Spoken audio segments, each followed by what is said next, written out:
51장 15절. 저와 여러분이 자막을 참조해서 한 절씩 교독합니다.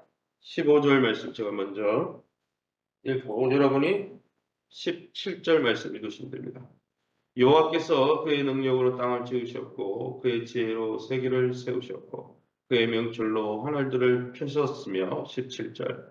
사람마다 어리석고 무식하도다. 검장색마다 자기가 만든 실상으로 말미암아 수치를 당하나니 이는 그 부어 만든 우상은 거짓이요 그 속에 생기가 없음이라. 19절. 야곱의 분깃은 그와 같지 아니하시니 그는 만물을 지으신 분이요 이스라엘은 그의 소유인 지파라. 그의 이름은 만군의 여호와시니라. 20절. 여호와께서 이르시되 너는 나의 철퇴 곧 무기라. 나는 내가 나라들을 분쇄하며 내가 나라 국가들을 멸하며. 27절로 넘어갑니다.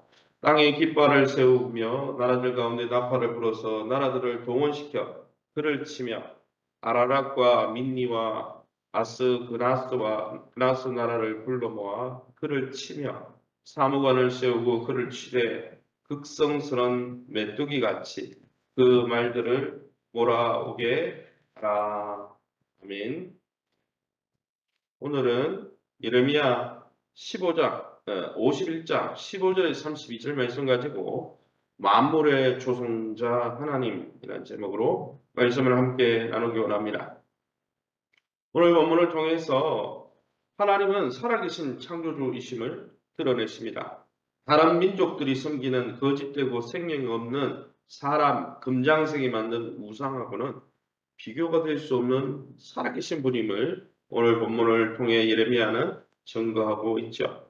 그럼 오늘 본문을 통해서 우리가 믿고 의지하는 예레미야를 통해서 우리가 듣게 되는 하나님은 어떤 분이십니까? 15절입니다. 여호와께서 그의 능력으로 땅을 지으셨고 그의 지혜로 세계를 세우셨고 그의 명철로 하늘을 피셨다 했습니다. 하나님은 만물을 지으시고 지금도 통치하고 계신 창조주라고 예레미야는 우리에게 하나님을 소개해 주고 있습니다. 갑자기 창세기 말씀을 예레미야가 떠올리고 있는 거죠. 왜 그렇습니까? 우리가 접하는 모든 그저 눈앞에 보이는 모든 세상이 그냥 세상 사람들이 그냥 권력으로 움직이는 게 아니라 하나님 지으신 하나님이 지금도 통치하신다는 것을 보여주는 것이죠. 우리가 접하는 모든 혼란과 무질서 이것은 인간들이 죄를 지은 결과입니다. 우리는 하나님의 창조물을 잘 관리할 책임이 있고 자연의 힘, 또 하나님이 다스리는 세계 천하 만민을 움직이고 또 세계를 움직이고 또 자연 모든 힘들을 움직이는 하나님의 그 권세 앞에 그러기에 여러분 우리가 강대국이 되고 우리가 바벨론처럼 높은 위치에 섰다고 교만하게 분수도 모르게 그렇게 행동해야 될 게 아니라 만물을 지으시고 다스리는 분은 하나님이고 나는 그분이 지어서 잠시 세우는 피조물에 불과하다. 이 분량을 분수를 아는 것이 그게 겸손이죠. 그러기 여러분 하나님의 백성은 겸손해야 되는 거죠. 그것을 예레미야 선지자는 우리에게 알려주는 것입니다. 19절입니다. 야곱의 분깃은 그와 같지 아니하시니 그는 만물을 지으신 분이요 이스라엘은 그의 소유인 지파라. 그의 이름은 만군의 여호와시니라. 19절에서 이런 만물을 지으시고 다스리는 하나님과 이스라엘의 특별한 관계를 설명해 주고 있습니다. 이스라엘은 이런 하나님과 특별한 관계를 맺고 있다는 거죠. 하나님은 이스라엘이 받을 분깃이고 이스라엘은 그분의 상속을 받을 민족이다고 말씀하고 있습니다. 하나님을 야곱의 분깃이다. 하나님의 백성들이 받을 복이 다른 것이 아니라 하나님 자신이다 했어요. 그래서 여러분 우리에게 진짜 분깃이고 우리의 진짜 복은 하나님 자체입니다. 하나님 당신이 우리의 복인 거죠. 다른 게 복이 아니라. 여러분 하나님이 이스라엘을 그렇게 선택하셨다고 말씀해 주고 있습니다. 게다가 여러분 신약시대에 와서 어떻습니까? 이스라엘 백성만 그렇게 선택하셨습니까? 하나님께서 이 복이 이방인에게 흘러가도록 예수 그리스도를 통해서 새로운 이스라엘, 영적 이스라엘이 된 믿는 우리 신자들에게도 하나님이 우리를 보호하시고 필요한 것들을 공급해 주시는 하나님의 백성이 되었다는 것이죠. 우리의 분깃과 우리의 복은 하나님이라는 거예요. 그러기에 저와 여러분이 우리의 영원한 분기 되신 주님만을 굳게 붙드시기를 예수의 이름으로 축원합니다. 20절 말씀입니다. 여호와께서 이르시되 너는 나의 철퇴 곧 무기라. 나는 내가 나라들을 분쇄하며 내가 국가들을 멸하며. 여기 나오는 나의 철퇴, 너는 나의 철퇴다. 누구를 보고 이야기하는 겁니까? 하나님이 특별한 목적을 갖고 세우신 강대국 바벨론을 이야기하는 것이죠. 나라들과 민족들을 징벌하는 도구로 하나님이 사용하려고 바벨론을 하나님이 사용하는 회초리로 사용하셨죠.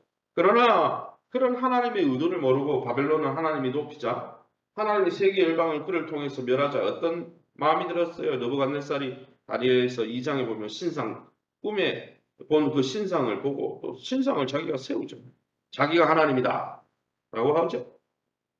여러분, 그러나 바벨론은 이런 하나님의 뜻도 모르고 하나님이 세운 그 분수와 분량을 모르고 교만하게 자기 중심으로 하나님이 세상이 돌아간다. 교만하게 날뛰다가 오늘 본문에 나오는 대로 하나님의 심판을 자초하게 되었다는 것입니다. 계속해서 27절 말씀입니다.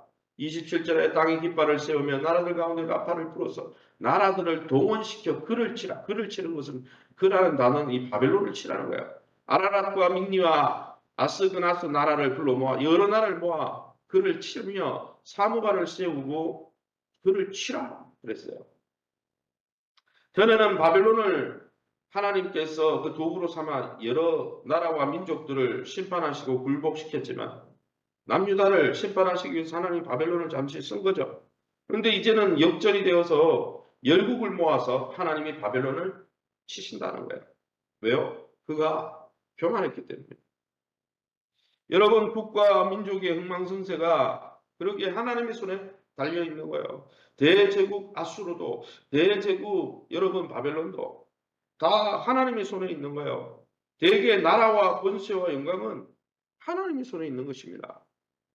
과거의 바벨론처럼 하나님은 이제 메데 바사, 즉 페르시아를 세워서 바벨론을 공격하고 무너뜨리셨다는 거예요. 왜요? 하나님의 뜻대로 움직이지 않는 종이었기 때문에 하나님께서 교체하신 것이죠.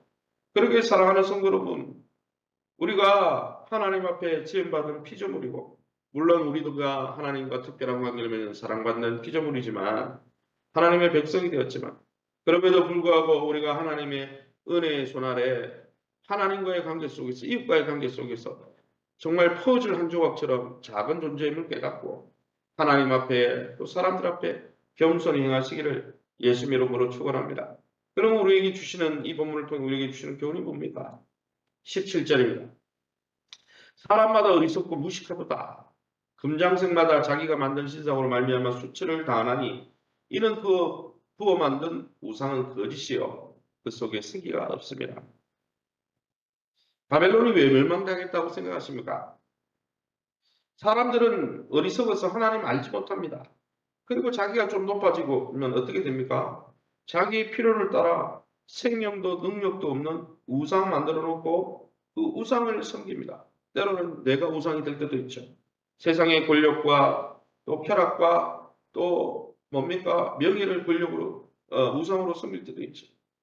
그러나 여러분 아무리 교육을 많이 받았어도 여러분 세상 사람들은 성령님을 받지 못했기 때문에 하나님이 어떤 분인지 깨닫지 못하는 거죠. 그래서 어떻게 합니까? 우상을 섬기는 거죠. 바벨론 사람들도 마찬가지였습니다. 남유다도 북이스라엘도 하나님 알았지만 우상 섬기다가 하나님 앞에 불의를 행하다가 망한 것이죠. 그러기 여러분의 인생에 두려움이 몰려오고 인생에 정말 부담이 몰려오고 염려가 몰려올 때 우상을 만들어 섬기지 말고 하나님 앞에 나가시기 바랍니다. 여러분 우상을 섬기는 자들은 결국 수치와 멸망을 여러분 면치 못하는 것이라고 시편 125편에도 말씀하잖아요. 우리 하나님은 형상으로 우상처럼 형상으로 만들어져서 눈에 보이진 않지만은 우상은 여러분 형상을 만들어놔도 사람이 만든 거라 눈과 코와 귀가 있어도 냄새 맡지 못한다. 시편 115편에 말하잖아요. 그러나 하나님은 형상은 없지만 자기 백성을 보호하시고 자기 백성의 피난처가 되어주는 하나님이라는 거죠. 그 하나님만을 의지하고 그 하나님만을 주인으로 섬기시기를 예수의 이름으로 축원합니다. 마지막으로 30절 말씀입니다.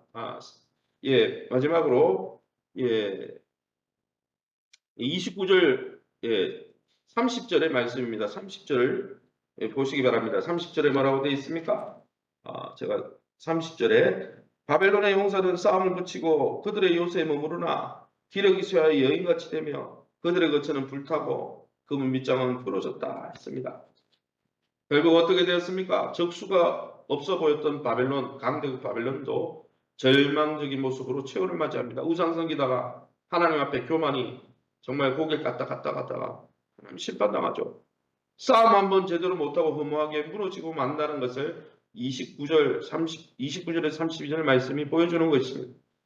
그들이 자랑하던 두터운 성벽, 그 성을 둘러싸고 있던 물구덩이 방어막도 적들의 힘과 잔인한 전략 앞에 또 하나님의 계획 앞에 무용지물이 되었다는 거죠. 그리고 여러분, 인간이 갖고 있는 세상의 영광, 세상의 권력, 세상의 기쁨, 세상의 명예, 우리가 의지하는 모든 것들은 하나님 앞에 의지할 것이 못 되고 또한 우리가 영원히 의지할 것도 못 된다는 것이죠. 그러기에 여러분, 우리의 영원한 피난처 되신 하나님을 예수 그리스도 안에서 아버지로 모시고 늘 그분을 경외하면서 하나님 나라 백성으로서 하나님의 보호와 인도를 받는 저와 여러분 다 될 수 있기를 예수 이름으로 축원합니다. 시간에 우리 합심해서 기도하기 바랍니다. 지금도 온 세상을 다스리고 계신 하나님만을 의지하고 하나님만 잘 섬길 수 있도록 그래서 하나님 나라의 복을 누리게 도와주옵소서. 우리가 하나님 나라를 이 땅에서 누리고 경험하는 교회가 될 뿐 아니라 그 영광을 선포하는 교회가 될 수 있도록 세우신 교회 안에서 성령 안에서 오늘도 변화와 성경을 경험하도록 우리 환우들을 위해서 자녀들의 앞길과 기업의 문제를 놓고 우리 합심해서 통성으로 기도합니다.